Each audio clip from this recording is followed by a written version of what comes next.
What's up, guys? Welcome back to another episode of Review Network Moviecast. And I know we've not done these in a while, but hopefully you enjoy because there's been something very important that's happened, which is the Baftas. And here with me, as always, is Steve Carr.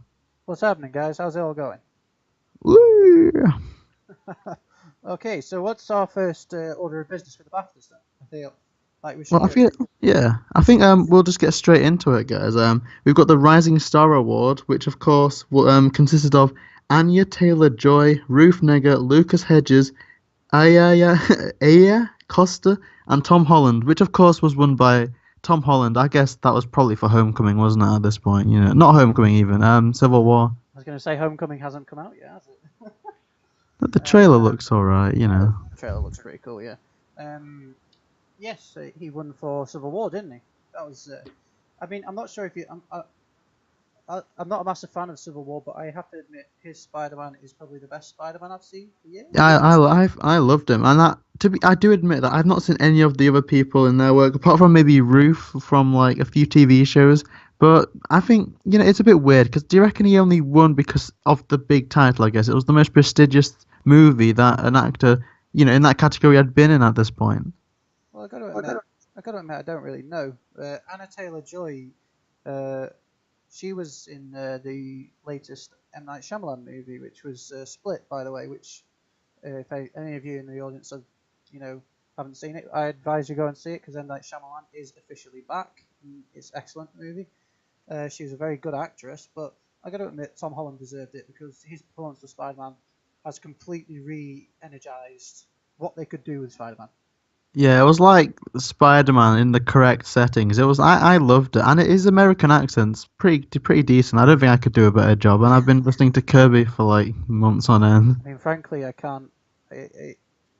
Spider-Man's excellent, but what I was fed up with was the fact that he just kept going back to the same thing, like, oh no, Uncle Ben's death and all that sort of stuff. They just kept going back to it when this one that's coming out now just seems like they're not going that route, and things have already happened, and this is him dealing with his life, and I think that's honestly, really interesting to hear. Yeah, sorry to cut you off there. Honestly, I wouldn't really mind if they touched on that, but I feel like they should handle it in the way, like the Incredible Hulk did or Batman vs Superman did. They should have it in like the credits, just see like that happening in the credits. You know how Martha and Thomas Wayne was shot in the credits in the opening credits of Batman vs Superman. I mean, if they did it like that, I guess that would be okay. Yeah, but as someone said in the past, that thing has been overdone that much, you could have action figures of them dying.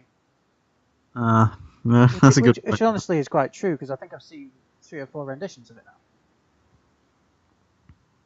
And it's getting quite boring.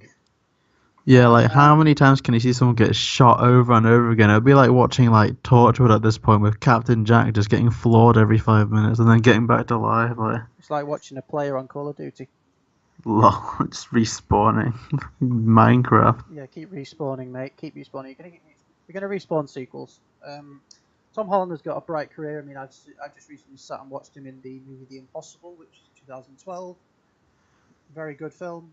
And was that the one with Chris Hemsworth in? No. It was the one with Ewan McGregor in it. It was all about the tsunami. The tsunami. And the fact that a family survived the tsunami and were able to get home. Very good movie. He was a very, very good actor. And I have to say, he deserves that. Yeah, so if you're listening to this in the future when whatever's happened, then yeah, congrats Tom Holland. Congrats Tom. He did deserve that. It was pretty good. Right. So let's move on, shall we, to next thing I want to talk about is outstanding British film. It was between American Honey, Denial, Fantastic Beasts, I, Daniel Blake, Notes of the Blindness, and Under the Shadow. Now, I'm not sure whether or not I'm going to talk about this correctly, so I don't know. The winner was I, Daniel Blake, which is done by Ken Loach. And Ken Loach has been this guy who likes to make political films, very left-wing. Honestly, I watched I, Daniel Blake, and I was a little bit bored. Not only that, I felt it was a bit anti-government, and it seemed like he was very much. It seems like he might have been best friends with Jeremy Corbyn. Yeah, like communism 101. Like, I mean, some of these political things, they're not only divisive, but also like you kind of need to be in like the circle of knowledge to really understand all like the drama and stuff of it. So, from an outsider's perspective, who just wants a movie to enjoy, I doubt it'll be your cup of tea. But if you're into all that stuff, I reckon you'll really enjoy it. I mean, if you look at the competition it had Fantastic Beasts and Under the Shadow, which were two very, very good films. I mean, Fantastic Beasts, fair enough. I don't think it deserved it to win the Bafta, but I think it was good.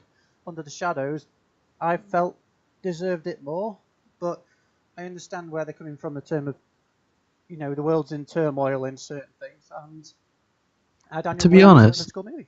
it wouldn't surprise me if it was just trying to like pander to SJWs at this point. Like, I don't even know. Yeah, well, we all know it could be. I don't know. We'll have to see. But I mean, Daniel Blake. Honestly, I'm not sure because I'm not sure whether or not to say it deserved it or it didn't. Because I quite frankly didn't. I watched it and didn't connect with it, but that's just because I don't believe in some of the things they were coming out with. Doesn't Yeah, I doesn't mean mean it's a bad that's a doesn't point. mean it's a bad film. No, absolutely not. I mean, I think that's kind of like the part where, like, if you mix real stuff within like the world of like films and fantasy, or the connotations that movies have, obviously it can be done seriously, but for a casual audience like us, it's a bit divisive and a bit off-putting in some cases. Oh yeah, it's very off-putting. Now there are a few awards which I will skip over. Best hair and makeup, don't care. I mean, What are I best? award I award Florence Foster Jenkins for doing what it did, and I agree. Yep, it should have won best design stuff. Best original music, the winner was La La Land. Now, Apparently, that was really good. La La Land is a absolutely fantastic film, and I recommend going and watch it. We'll get on to La La Land a bit later on, though. We're going to look at now at best sound, which the winner was Arrival. Ooh, I don't have notes on Now, that was a very interesting category because that went up against Deepwater Horizon, Fantastic Beasts, Hacksaw Ridge, and La La Land. And Arrival won. Now, I like that because the director of Arrival was doing something very different with this science fiction film. It was more a smart science fiction film than it was simplistic one like Star Wars. I mean, that's not knocking Star Wars. I absolutely love Star Wars, but I'm just saying that this one was more of a smart, quite a intriguing one, and that's not knocking. it. Yeah, no shade, because No, that'd be weird. I But enjoyed yeah, I enjoyed Arrival. It was excellent.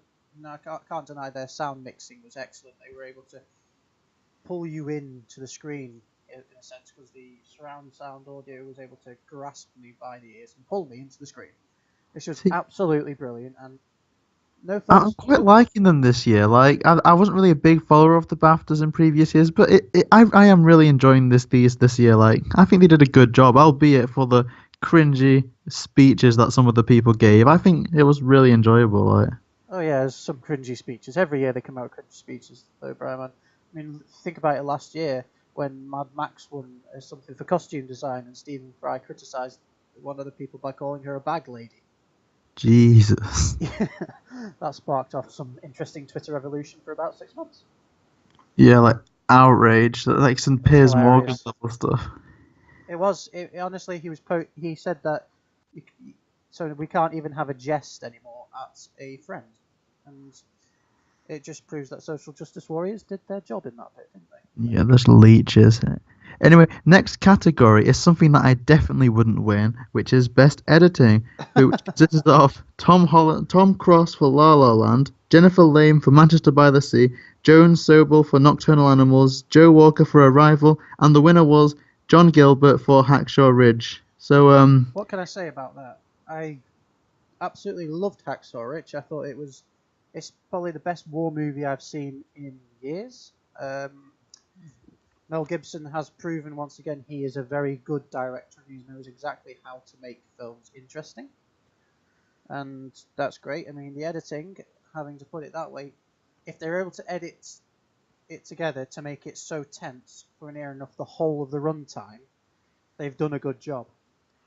and also to get like the vibe of it. Obviously, none of us were there in like the wars and stuff, so we don't even know how that must have been. But it's got this feeling where it's like I don't know, it's so encapsulating. Like you could imagine yourself kind of in that setting as well as a civilian could, I guess. Like Yeah, exactly, and powerful stuff. that's why this movie deserved to win the editing award. I mean, it went up against. I mean, it's gone up against Arrival. Arrival was excellent, but the problem is, in terms of editing, I don't think it broke any new grounds. I just felt like it was a typical science fiction approach. La La Land wasn't. It seemed like half the time it wasn't actually edited at all. Manchester by the Sea was a beautiful film, absolutely spectacular. But again, it seemed like it was all one long take. And Nocturnal Animals, when I saw it the first time, I said, "Who the hell edited this together?" It seemed like some trailer company had edited it together It was probably me. because it seemed like the Suicide Squad movie. It just seemed like it had been edited together by the trailer company. Yeah, like all like the action scenes and all like It the was music. very juddery sort of editing work, and I was a bit disappointed. I feel editing is quite underrated, isn't it? Like to like the general audience, like they don't understand what a difference good editing versus bad editing can make with films. You know, like Exactly. critical. It's like the backbone, isn't it, of a film? The editor. Possibly is the biggest thing in the movie, which they have to get right, otherwise the movie can tank. Yeah, you can have like the best actors, the best scripts, but if the editing is poor, choppy, then it could ruin it. Like, and we've seen that so many times. So Right. Okay. Well, I agree. Very much agree. So, production design. Uh, the winner was Fantastic Beasts and Where to Find Them, and I feel like I'm not sure if you. I can't remember if you've seen it or not, Briman, but I have to say I agree. I think that was the best production design I've seen this year. Doctor Strange was good and all. Well, it it had problems, but it was good. Don't think production design was much because it was shot mostly in front of green screens, whereas Fantastic Beasts was shot in Leavesden Studios and in Liverpool. yeah, I saw the behind the scenes of that where you've got like Newt Scamander like stroking the head of one of the animals and someone's holding it up. Like that seems quite. I mean, I know it's been done before, but Well, it seems like it's quite good. Like instead of it being all CGI, I think it was excellent. yeah, What they were able to achieve with that movie. Um, kind of blended reality with like the CGI. Like it was quite I mean, nice. the laughable thing is I'm looking at it right now and seeing that Hail Caesar was nominated when that film was an absolute joke. Jeez, It was an absolute joke, that film, and I can't understand why on earth anyone would say that's worthy of an Oscar. not even drunk. it's not it's not a Jeremy Johns thing where you sit there and say you'd probably be a better time if you were drunk. I think it's actually probably a better time if you've had your head trampled on by some moron with heavy boots. By some, it's a good time. No alcohol required. It's more like I'm not going to remember that in T minus 2 seconds. Or dog shit. It's not going that far, but it's T minus. I don't get why dog shit's even that bad. Like, Well, no, I don't okay, want no, no, no, to. You're no. getting in there, mate, aren't you? No, I'd rather have dog shit than cat shit because cats get everywhere, don't they? Like, Oh it yeah, could be on true, like a shelf somewhere or something. true. So let's move on to the next thing. What's the next thing? Now, the next thing is something that I've been looking forward to discussing for a while because it's best visual special effects, and of course, the winner was The Jungle Book, which I think deserved it 100%. I know that you had problems with The Jungle Book, so forgive me for sounding smug, being the one that defended it all this time. But if you look at these other categories, now I've not seen Rogue One, a Star Wars story. I think you enjoyed that. But then it also lost out to Arrival, or it beat Arrival, Doctor Strange, and Fantastic Beasts. Now, to be honest, regardless of the quality that you think of the script or what it did to All I'm the gonna icon, all I'm gonna say is that was an extremely hard category to it have. actually it was so difficult because Fantastic Beasts had all those animals. It was all creative, and on top of that, it had to like re-encapsulate the Harry Potter universe. And Doctor Strange, again, this isn't on the quality or anything, but its visuals absolutely stunning, creative, not necessarily original. But the Jungle Book, have you seen like the behind the scenes of that? the Like it whole was the whole literally the in whole a movie room. was the whole movie was green screen. It was in like a blue room, and they made a massive jungle. Like definitely deserved it for effort and what they Well, achieved in such that area. Like I mean, I'm looking at it in terms of ambition. Yes, I agree with you in terms of ambition. That is great. Visually, it is very good looking, very nice looking movie. It's probably the best sort of live action movie I've seen with animals in it for a long time. Um, but I mean, as I said, that category was extremely tough. You've got, I mean, goodness sake, Star Wars. You've got Doctor Strange, Arrival, and Fantastic Beasts. Those films were all visually striking. and then The Jungle Book wins it, which is I don't have a problem with The Jungle Book winning for visuals at all. I don't have a problem with that. I think it was a beautiful movie, and I admire the ambition that the creators took. And I was, I was very impressed with the visuals in that movie. But and I'm not going to judge it on its quality. I'm just going to say it looks nice, and definitely agree with the Academy on that one. And yeah, I don't know. I feel like there should have been something within, and I think it says a lot to like Favreau as well. Like he's really come back after like his kind of his downward spiral, I guess, in terms of Yeah, creativity. Whereas like like he kind of brought what he did with like the first Iron Man and Elf, like just that flair. I totally agree with you. But the problem I have with some of Favreau's work is it's a bit clunky sometimes. It's hit and miss, definitely. Yeah, he's got a certain mindset about the way he shoots films. Um, but anyways, best adapted screenplay was between Arrival, Hacksaw Ridge, Hidden Figures, Lion, and Nocturnal Animals, and the winner was Lion. Now I don't know if you've seen it, Briman, or not. It's that Indian thing, isn't it? Yep, With my boy Dev Patel. I love Dev Patel. Like it was absolutely brilliant, Lion. The the writers have done a very good job of creating an emotional story, but very memorable story, which is something lots of people don't do these days. I mean, Arrival's memorable, but it doesn't have the heart that Lion had. Nocturnal Animals, again, written by a 2-year-old. Uh, Hidden Figures was written. It was good, but it wasn't amazing. Hacksaw Ridge is good, but it's not got the heart. The Academy seemed to look for movies that have got the whole package, and that yeah. whole entire package was brilliant.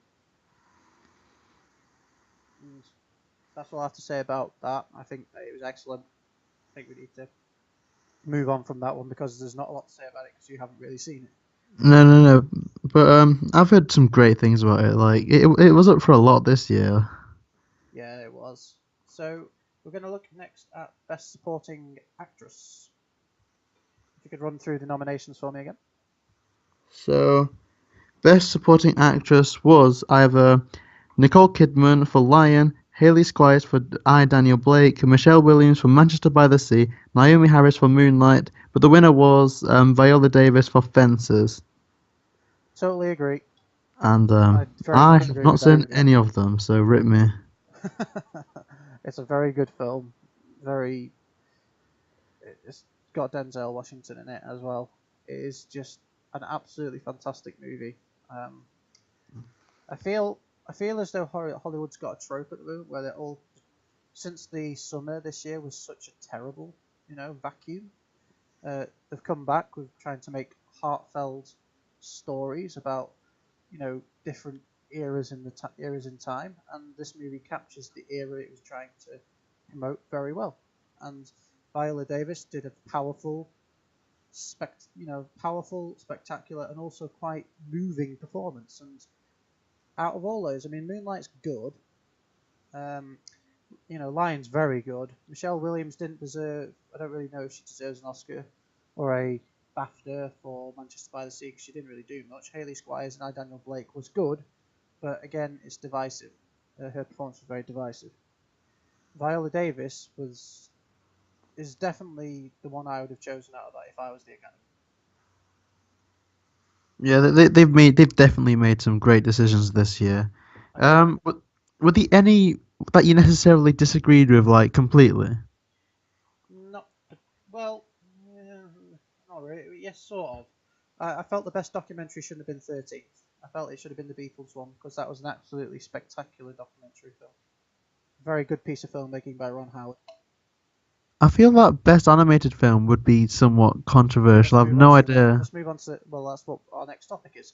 So Yeah. it was the between Finding Dory, Kubo and the Two Strings, and Moana and Zootropolis, and the winner was Kubo and the Two Strings.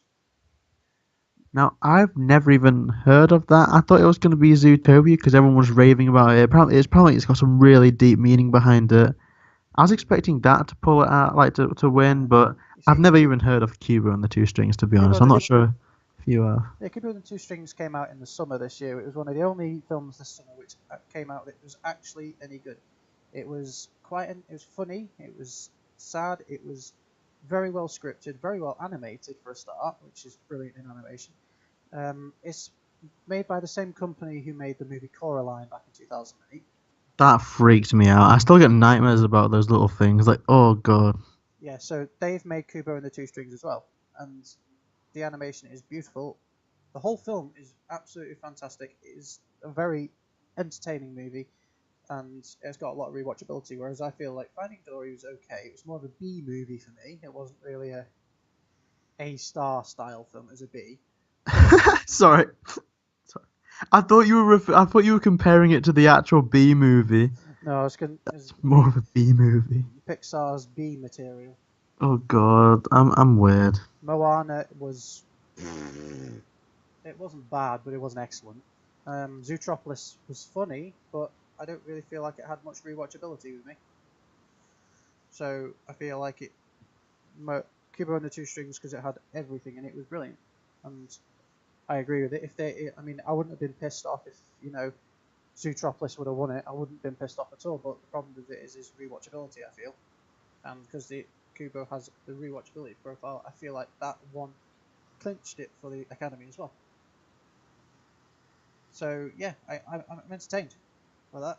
So I'm happy with that. So let's go on to the next thing, which is Best Supporting Actor. What a cast! What an absolute All stars. train wreck, I'd say, on some of them.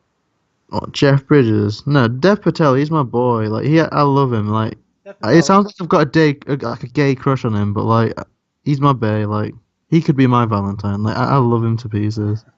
Dev Patel won it for Lion, and I'm not going to say anything more about Lion. I've said my piece about Lion. It is brilliant. Dev Patel deserves it 100% for me. It was going against Sarah Taylor Johnson, who was. I'm not sure whether or not to say it was written by someone who didn't understand how to use a crayon, but his character was so one-dimensional. I was so bored watching him on screen. Hugh Grant, I don't care because he is never going to win anything again. Jeff Bridges, I wish he'd stop using his sort of style of voice because it pisses me off. What the fuck was that? Well, he speaks like, and then someone goes, "What did he say?" He said, "Yes." You sound like the Gruffalo having a seizure. Well, no, it's just if you ever watch True Grit, you'll understand what I mean. Mahershala Ali is okay. Good sort of first time performance. Didn't deserve the win. I agree wholeheartedly with the Academy's decision on that one. Best screenplay: Hell or High Water, I, Daniel Blake, La La Land, Manchester by the Sea, or Moonlight. Let me think. Was I happy with this choice? No, I wasn't happy with this one at all, actually. Because the winner was Manchester by the Sea. As much as I like Manchester by the Sea, I didn't think it should win that one. What do you reckon should have won? La La Land. No, I think I, Daniel Blake, just because as a movie it was structured very well. I may not be, you may not agree with it. I may not agree with anything he says, but I still believe it was well plotted, well thought out, and it played out better as a screenplay. That La La Land's good. I love La La Land. I just didn't think it had the story element that I, Daniel Blake had. Manchester by the Sea was an emotional roller coaster, but the story again fell flat on its face a few times. I guess I Daniel Blake kind of had it a bit easy though because with it being quite political, like all you've got to do is really have like those views and be up to like scratch of it to like pull off a convincing thing to make it flow. I guess I don't know. Like if you've got those strong views, then it's going to be a lot easier to kind of write about it in a quality way. I feel. Yeah, I totally see where you're coming from there, and I agree. I just feel like I Daniel Blake should have won it. That's just me, I'm afraid. Cinematography was La La Land. I thought that would happen because La La Land was shot in 35mm film, and it was also shot in a wider aspect ratio than most films. And the shots and the way they pulled it off was beautiful, absolutely fantastic to watch. And it was one of the most pleasing movies I've seen this year in terms of visual visual ideas. And I don't know if you have anything to say on that, but I think that's what I feel in cinematography. I feel you've covered it. That's pretty good. So we'll go on to now. Which one should we go to first? Uh, Best actor or best actress? ooh, actress, so we don't get triggered SJWs. Okay, let's go for it then. So for Best Actress, it was against Amy Adams for Arrival, Emma Stone for La La Land, Meryl Streep for Florence Foster Jenkins, Emily Blunt for The Girl on the Train, and Natalie Portman for Jackie. And the winner was Emma Stone for La La Land. And I quite like Emma Stone. She's definitely better than fucking Meryl Streep, who I definitely don't like. The rest are okay, I guess. I thought Amy Adams should have won for Arrival. Yeah, I like Amy Adams. Like, obviously, in like, she's been dealt a bad hand in like the movies that she's been given a few times. Yeah, I mean, look at Batman versus Superman. Yeah, she's so one-dimensional, so annoying, so brainless. But that's nothing against her. That's the writers and stuff, I She's guess. excellent. I feel like Arrival was something fresh and something new, and she played the part extremely well. I feel like she just should have won it. I mean, La La Land's great. Emma Stone's performance doesn't have half the performance that Amy Adams put into Arrival.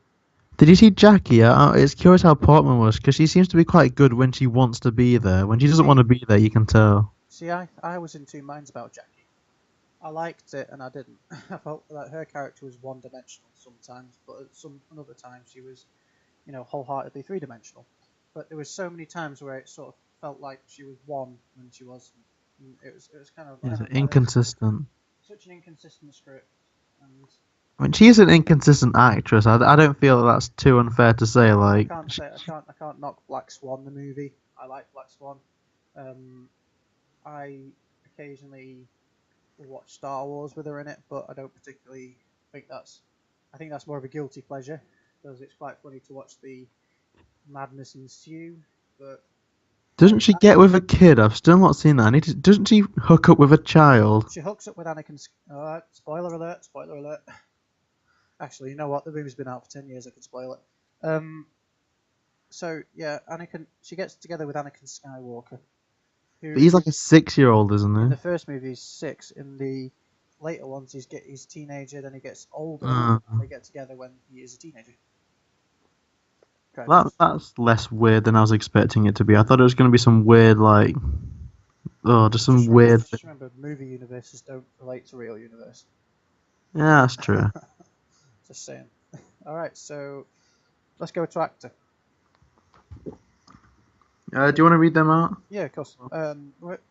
Between Andrew Garfield, Casey Affleck, Jake Gyllenhaal, hate him, Ryan Gosling, and Viggo I can't pronounce his name properly, so apologies. Mortensen? Yeah, that's right. Viggo Mortensen.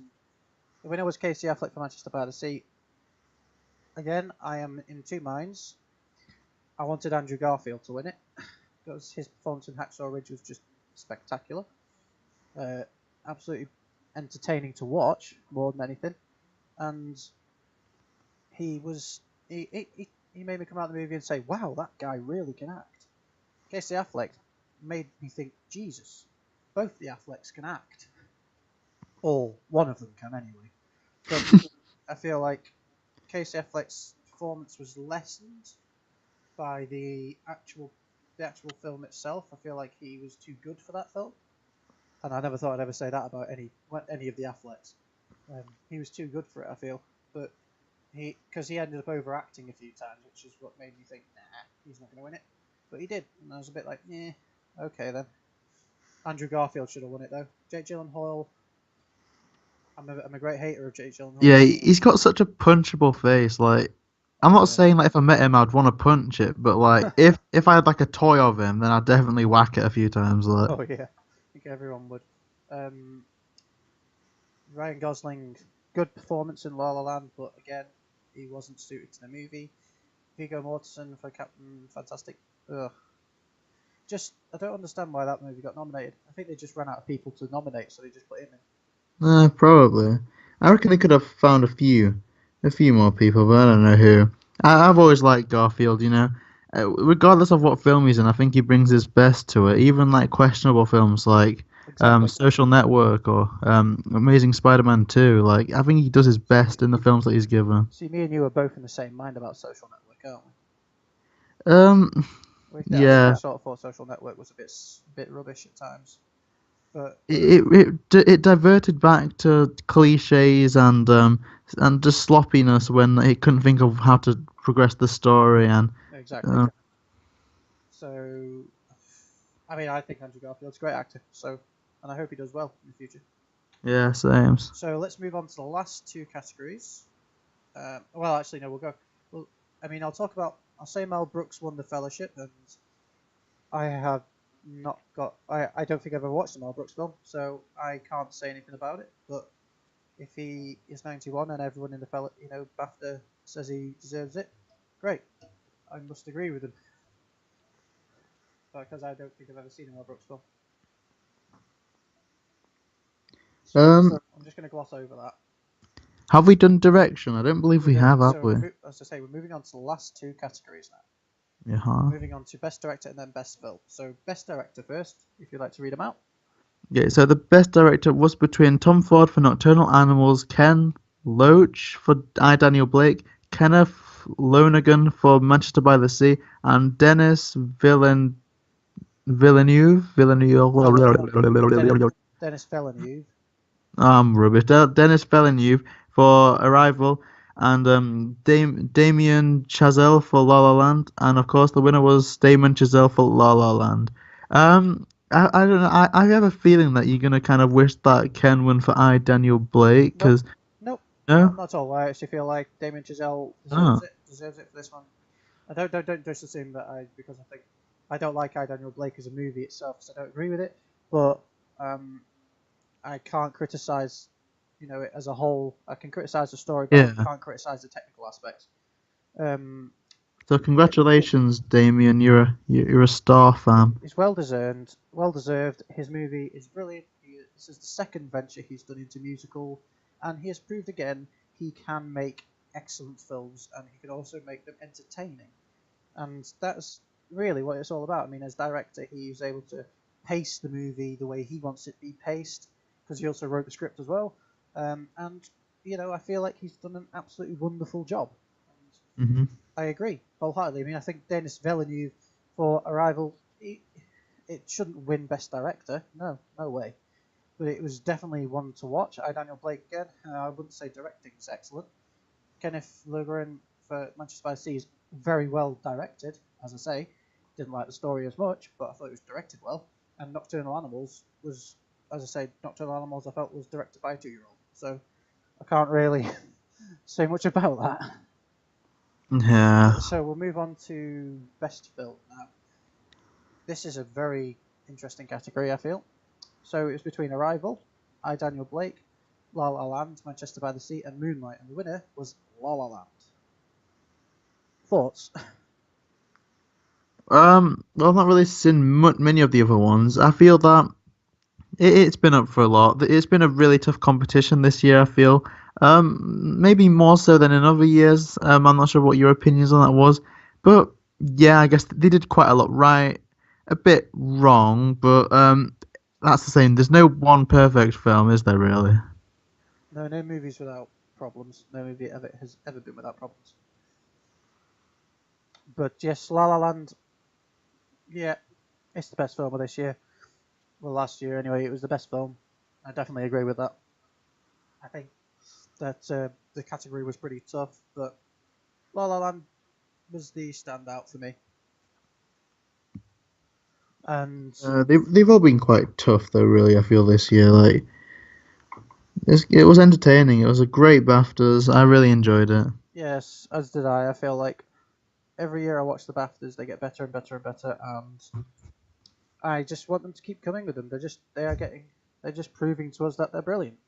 Yeah, and I think next year will be quite good. I think, to be honest, all they need to do really is have like a film about someone with like a disability or like a racial statement, and they're more or less guaranteed at least a nomination nowadays. Oh yeah, most certainly agree with you. Now I look forward to the Oscars at the end of this month. Mhm. Then we can come back and discuss that maybe. Yeah, that'd be good. We'll come back and discuss that. So we've done the awards season covered for this year. Is there anything else you'd like to add? Well, yeah. So before we sign off, I just want to tell the audience that we did record an episode of the Drama Cast about what 2 weeks ago at this point. It was roughly And about 2 weeks ago. yeah, and obviously Steve was in this. Now, I don't know what Kirby's doing. He's probably like, I don't know, going to Trump rallies or whatnot. I have no idea what he gets up to in his spare time.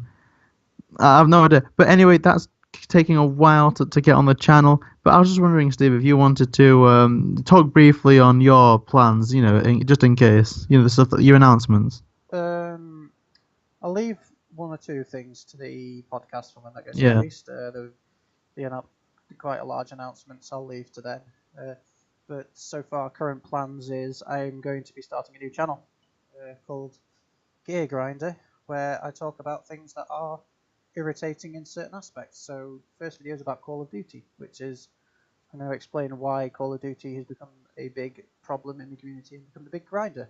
So hopefully I'll have that video up tomorrow. Maybe, don't know, depends. If I can get it done in time, but it's coming, and that's coming. And if you listen to the podcast that I did with Briman on the DramaCast, you'll be able to hear a couple more things that I'm doing, and hopefully you get excited for them.